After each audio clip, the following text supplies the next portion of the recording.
They thought burning down my family's 80-year-old cabin resort would break me for good. You know what I mean. But I promise you, standing in the ashes with my wife crying beside me and the HOA president sipping coffee like it was just another sunrise, I knew right then I was about to become their worst nightmare. The night it happened, flames shot 30 feet into the sky, licking at the darkness like they were hungry for every last memory my grandfather ever made in that old maintenance shed.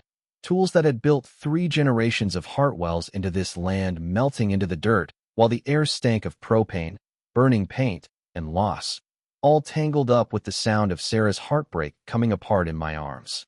I barely slept, and when the sun rose, there she was, Delilah Thornfield, president of our HOA, strutting up the driveway in designer jogging clothes, smiling like someone who just found $20 in a coat pocket, and saying it was a blessing in disguise, because that shed was an eyesore anyway. That's the moment it clicked for me. She wasn't just callous, she was planning something, and I was done waiting for the next punch. 6 months later, the community center was packed so tight the TV crews had to set up in the hallway. I came through those doors carrying a manila folder, hands steady, head high. And if you'd seen Delilah's $1 million smile crack like cheap paint when I started reading those bank records out loud, you'd understand how good it felt to finally go on offense. The proof was all there.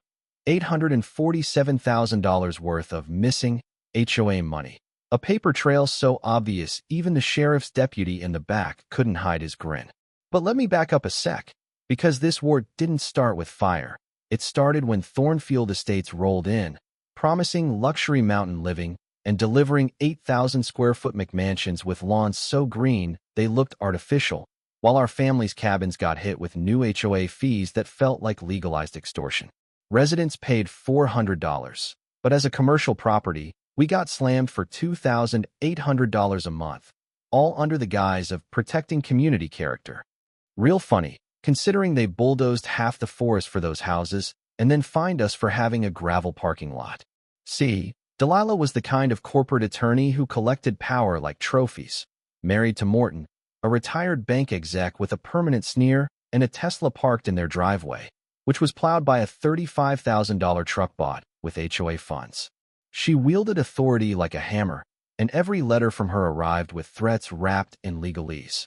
Restine all 12 cabins for $15,000, new signage for $8,000, landscaping improvements for 12 more. I scraped together what I could, stained a few cabins, and begged for time, only to get more violation notices in return, each one stacking daily fines higher than most people's mortgage. Jenny at the management company sounded apologetic, but her hands were tied. They wanted to bury us in bureaucracy, bleed us dry, force us to sell or drown in debt. The thing is, I come from a long line of stubborn men. My grandfather used to say, when someone's coming for your land, check who really owns it. So I hit the courthouse, dusted off records nobody had touched since Carter was president, and found out our resort had legal protections that made all those fines about as valid as monopoly money. That got their attention, until Delilah called a special meeting I wasn't invited to, and passed a rule demanding $2 million in liability insurance, knowing full well our policy only covered $500,000. I found a loophole, paid less than a quarter of what they demanded, and showed up at the next board meeting with my certificate, just to watch her mask slip for half a second. That's when things got ugly. Suddenly, every inch of our property was crawling with inspectors, a stranger with a clipboard ticking off violations as fast as he could write.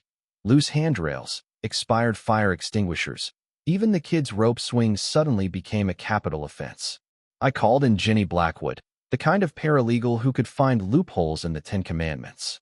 She found proof the HOA hadn't even followed its own voting procedures. Every emergency rule was passed without the required majority.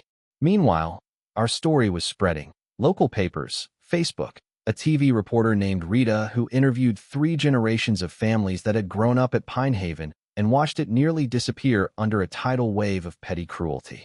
When I finally got a little breathing room, the fire hit. Arson, clear as day, 3 burn patterns, a receipt for gas cans bought with Morton's credit card, photos from a neighbor slipped under my office door. But getting justice wasn't so easy. The insurance wouldn't pay until the HOA signed off on our compliance. Delilah refused. called a kangaroo court meeting, and announced a new rule. We'd need a $40,000 sprinkler system, and all grandfather exemptions were void. They were closing the financial trap. Sarah, sitting at our kitchen table, quietly suggested selling when the developer upped his offer to $800,000. But I looked at the old photo on the fridge, my grandfather shaking hands with his first guest, both grinning like they'd struck oil, and knew I wasn't about to be the Hartwell who gave up. Instead, I doubled down. We combed through the HOA's finances, every contract, every receipt, every dollar that had vanished. With Jenny's legal know-how, Marcus's forensic accounting, Rita's investigative experience, and even Deputy Tom Bradley on his day off, we pieced together the scam. Delilah's nephew's company overbilling for landscaping, luxury conferences billed to the HOA, reserve funds that had evaporated, and a secret clause allowing them to force property sales for anyone they'd buried in fines. And we weren't the first targets. The fishing guide, the antique shop, even the old auto shop had been bullied out for luxury development. It was a criminal enterprise hiding behind community improvement. The next months were a blur.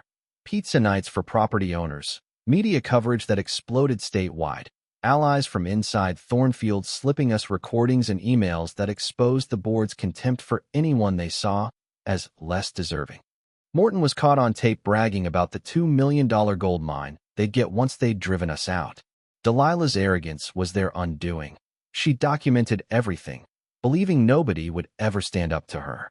The day of reckoning came at the annual budget meeting, which I insisted be held in the big community center. Couldn't let them hide in their little clubhouse, you know? 400 people showed up, reporters from 3 states. The governor's office sent an observer. I stood in front of all those neighbors and broke down the numbers. $2.1 million collected, $23,000 left in the reserves, the rest gone to overcharges and personal perks. People started shouting, "Where's our money?" And I played the recording of Delilah and Morton plotting to force us all out. The outrage shook the room. Votes flew. Remove the board, fire the management company, hire an independent auditor, pursue criminal charges. As deputies read out the charges and snapped handcuffs on Delilah and Morton, you could feel the weight lifting from the room. For the first time in a year, Sarah wept tears of relief, not grief. Aftermath. Justice fell like dominoes. Delilah took a plea deal for 3 years and full restitution. Morton flipped, got banned from any future HOA leadership. The management company owner got indicted for a scheme spanning 4 states. Restitution checks averaged $18,000 per family. Legal fees were covered, our insurance paid out, and for the first time in decades Pinehaven was debt-free. We elected a new board, real neighbors, not outsiders. Dues dropped, honest management was hired, and I handed over the gavel to someone else. I'm a resort owner, not a politician. I'd done what I came to do. The media storm made Pinehaven famous. Bookings surged. My boys won an award for their school essay on standing up to bullies. Sarah's health rebounded, and we took our first real vacation in years. People from 12 states called for advice. Victims of HOA bullying looking for hope. The legislature called me to testify, and now every North Carolina HOA is required to undergo regular independent audits, with criminal penalties for board member self-dealing. Our little fight rewrote state law and inspired similar reform in 15 other states. We established the Pinehaven Community Fund, scholarships, small business loans, an annual festival for transparency. The original lodge is now a historic landmark, protected from demolition forever. Conservation groups worked with us to preserve the lake, making sure nobody could ever pave over what 3 generations built with their hands. If there's one lesson, it's this. Bullies only win when honest people stay silent. You're never powerless, even when you feel alone. Organize, document everything, and never back down. Our fight became a national case study. Proof that ordinary people can take on organized corruption and win. The Pinehaven story is still being written, and whenever someone calls asking for help, I always answer. Because you know what? We're all just one community meeting away from becoming the next target, and the only way to stop these schemes is by standing together. So, what's your HOA nightmare story? Drop it in the comments. Let's map this epidemic and help each other out. Hit subscribe for more David versus Goliath tales, because trust me, there are plenty more bullies out there who think they're untouchable, and I can't wait to watch them learn they're wrong. Where are you watching from? Sound off below. And remember, they count on your silence. Don't give it to them.